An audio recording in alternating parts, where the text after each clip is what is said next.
So just a little bit introduction about my role at Roblox. I lead a horizontal data science team that does methods research and also science enablement tools for our vertical data science partners. And by science enablement tools, I mean experimentation platform that hosts hundreds of tests. Am I using this wrong? You're good. There's only one way to use the mic, but I'm not sure. By science enablement tools, we mean experimentation platform that hosts hundreds of tests every day, but also we're building up a time series platform that does forecasting, business monitoring, anomaly detections, root cause analysis, etc.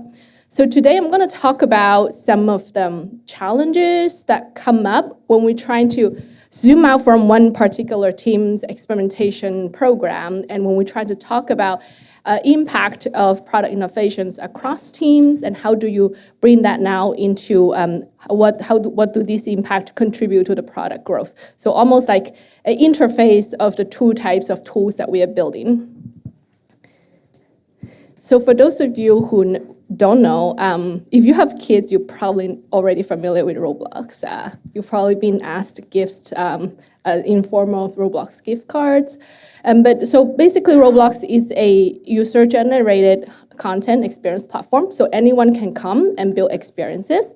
And we really have a very huge heterogeneity of creator communities. It could be 10-year-old kids like my kid, or it could be really large studios with professional game developers. And it's also a social platform that people can make friends and play with each other. So like many of the companies that we've seen today, we use experimentations to drive innovations forward. And we have experimentations across different parts of the areas to help you have a better experience, discovery experience, build more robust social networks, optimize our UGC avatar marketplace economics, help sell more Robux, which is our virtual currency, and also just improving our day-to-day technical quality of experience. So when we talk about experimentation, inside each of these areas, every team have a product roadmap. When we talk about experiments in that product roadmap, by that I mean the experiment program, say on personalization, or an experimentation program on building up or reducing our buffer rates or improving the technical quality of experience. So when we talk about impact inside each of these programs, it's well understood. We have a common language within it. But what do we do when we're trying to compare different innovations? When we do product planning, we're trying to talk about which teams have higher contribution or move a metric more than others. So this is where some of the messiness comes in, right? Because experiments give you really clear local answers, but when you have company-level core metrics like total time spent, daily active users, or revenue, how do you compare across these product areas when they have different reach and different baselines? And then also, how do these different experiment metrics or experiment impact reflect the broader business impact? So there are two things that we need to solve here. Is one, how do you enable fair comparison and prioritization across the teams? And really, how do you understand their contribution to the overall business growth? So that's so these challenges came up when we hear teams talk about product planning, and we want to say, this team has lifted 1% total time spent, and this team has only seen 0.1% total time spent. So should we just invest more in team A? But that also depends on how much is the reach and what's the baseline, right? So how can we have that common language to talk about connecting experiment results across parts of the business, and also how does that fit into the overall growth? So let's focus on the challenge one, making your experiment results comparable. So we have a test that has 1% lift in total time spent. Time spent, we mean across the platform, right, in the users. So these are user randomized experiments. You can measure the total time spent across the platform on every user that you randomized on. So in the notification experiment, we have a 1% lift in total time spent. In a homepage experiment, say recommendation algorithms, we only have a 0.1% lift.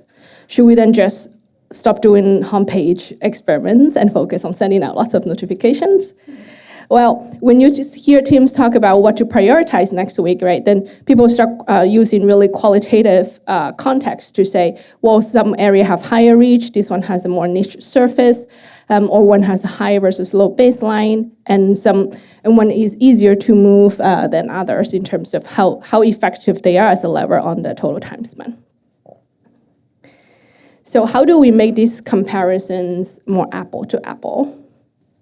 So the idea here is to generalize these results so experiment gives us results on the surface visitors that you have, right? You're sampling from all the visitors that come to your surface. Surface meaning the part that you only experiment. Notification is a surface, homepage is a surface, marketplace that you see is a surface. So how can we generalize these to a common population?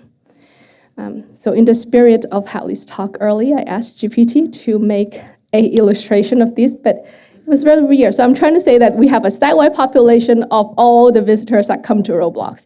And your surface is that little yellow thing here, but somehow GPT just really wanted to make a square street and make them all square. But I hope you get the idea. Okay. So we want to generalize from the surface population to a broader population. Your experiment measures, okay, what is the treatment effect on a user that visits this surface? But if we want to make the comparison fair across different surfaces, then we can generalize what is the treatment effect if all visitors on Roblox could receive.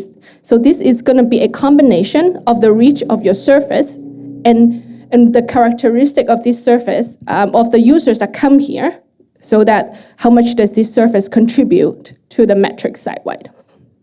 I'm going to go into a bit more detail here. So this at least helps us frame this problem into more of a counterfactual framing of if we were to roll out in the period I tested experiment, if any user who comes to the surface is eligible to receive the treatment, what would that site-wide impact look like?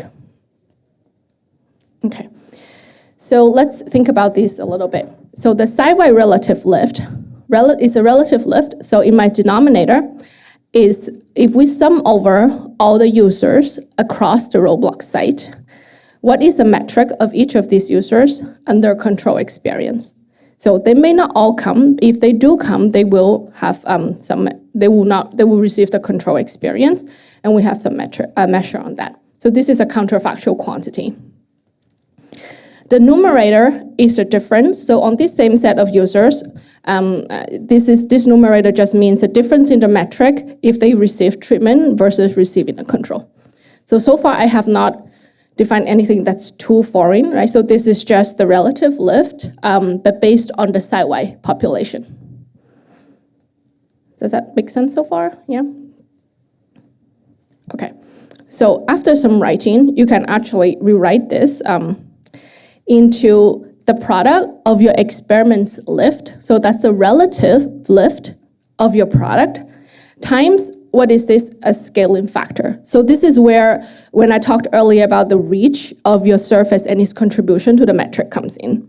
So if we break down this site-wide coverage factor, the numerator is essentially just the metric sum of everyone who comes to this surface if they were to receive the control metric, the control value. So you can back out that basically just looking at your experiment results, but you rescale it by your sampling rate, right? So numerator is no magic. It's also just something that you can get from the experiment. So the denominator is the aggregate of this metric if everyone across your site received the control experience. So the ratio of this gives us a site-wide coverage. Basically, it tells us, right, so numerator is the metric, the aggregate of this metric, say this is a time span metric, of everyone who are visitors of this surface, and the denominator is the site-wide. So it's a combination of capturing traffic share of this surface and the contribution of the metric. So like what type of users tend to come to this surface. Right, so this is what that site-wide coverage factor is. The tricky thing here is that the numerator is actually a bit of a counterfactual, right? Because right now, everyone's site-wide, so there are people who never visit the surface, and then, so this is in the experiment period. So there'll be people who never visit the surface, people who receive the control treatment and people who receive people who receive the control and people who receive the treatment. But it's something that we can roughly approximate or derive. Essentially, if we just sum everyone's, we have in Roblox a daily pipeline that have like daily total time spent for every single users in our product. So we can just sum that over all the users. We just take away the aggregate treatment groups metric and replace that with the control groups metric. I do make an assumption here that on aggregate, these two groups are interchangeable. So we kind of got, so here is how we can get around needing to do covariate shift, which sometimes you will see when people are trying to extrapolate between population, they actually have to back out the different covariate distributions. It's because I'm replacing them on aggregate instead of trying to replace the average. So once we do that, then we have an approximation of what this set-wide control aggregate looks like. So here in the left is we take all the set-wide coverage factors across all the different experiments that we have running right now. You do see some heterogeneity, right? In that, not surprisingly, in our set-wide coverage factors. So some experiments, their surface have set-wide of like 80%. We're talking about here the most trafficked areas like the homepage, but some have like really low coverage, right? We are talking about like single-digit coverages. So coming back to this hypothetical example that I have, suppose a homepage set-wide coverage is about 8%. The notification is about like, homepage is 80%, notification is 0.7%. And so if we look at this and we multiply by the experiments lived, now we have a fair way of comparing these two experiment results. So we basically take the things that teams usually talk about in a more qualitative way, but now have a way to quantify it and have a more apple-to-apple comparison. Question so far? This is already half of my talk. Yeah. We kind of need to talk about this for the second part as well. All right. So now we have site-wide lift quantification for all the different experiments for them, and we can now have a fair way to talk about across different product innovations in terms of experiments. Now let's zoom out even more. We use experiments. That's one way to quantify impact in terms of comparing a contemporaneous treatment and control. But outside of experiments, we do business monitoring sometimes. Oftentimes we talk about year-over-year business growth, right? We report externally in terms of what's the year-over-year business growth, and then each company have some business ops team that monitor what's our year-over-year core metrics growth. So one of the things that we want to understand is how do these different product contributions, how are they impacting this business growth? So what's the contribution of this year's product innovations to the observed growth that we have? So essentially, if I look at the the green curve is the year-over-year growth. We want to know what part is the organic growth, and that delta gives us the product innovation. Okay, so one thing that we have in Roblox is we run domain-specific half-year holdout experiments to measure impact of product innovations across different teams. So literally some of the bigger teams who run lots of experiments, we have at the beginning of the year and mid-year, these holdouts where most of the features of the team, like a small 5% of the population gets the holdout experience where they don't receive the innovations during the half year. Okay, so this gives us a good measurement of the product impact from the A/B point of view. So can we use this to how can we back out what is the contribution of these product innovations to the year-over-year growth? So the challenge here is that the control that we measure in each of these holdouts, they're not the organic growth per se, right? Because if I am the control in the homepage holdouts, I am still affected by treatments in other say marketplace or Roblox page upsell. So even control in one holdout experiment is affected by the treatment in other holdout experiments. Okay, let's take a step back here. So we have how our business measure year-over-year growth at a time t. So today t is analysis day. I want to see what's our year-over-year growth. So I look at, let's take a total time span again. So I look at right now, what's the total time span? I do a 7-day average. And I compare that to a year ago today and that 7 days average, right? So this is just how we report year-over-year growth in total time span. Now, suppose I have a set of J product innovations, and we have from the holdout experiments now a site-wide relative lift of these renovations. So of these innovations, so each of them have a site-wide lift J. So we want to make some assumption that different holdouts, they cover different parts of the product area. So these lifts are not overlapping, we're not double counting. And that, and this is a relatively strong assumption here, is that all the lifts, you measure a lift from one holdout, but you can apply in general to other control baselines. It's a strong assumption. We kind of use it when we do different plannings, trying to see, okay, what's the impact if we were to do this? We have a hypothetical baseline, and we usually apply like a relative lift that we learn from experiments. I haven't thought of a better way to go around that. If folks have other approaches, love to learn about it. Okay, coming back to this. So what we see is that the observed year-over-year growth, you can actually decompose it into the sum of an observed organic growth rate plus the compounding effect of your product innovations on that growth rate. So that's the second line in this formula here. So what we do not observe is the organic growth rate in the absence of all these product launches, right? So if we do not launch any of these J product innovations captured in these J different holdouts, that would be the organic growth rate. But it's not observed because we're constantly launching and constantly adding things to the holdout experiment. So how can we estimate this?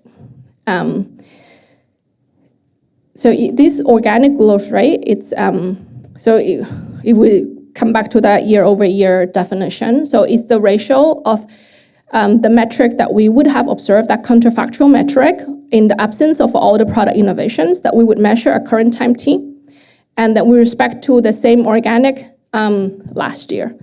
The denominator is easier to deal with because we always look at really like this year's product launches. So last year's observed is the organic growth from last year. So that's why we can just use last year's observed.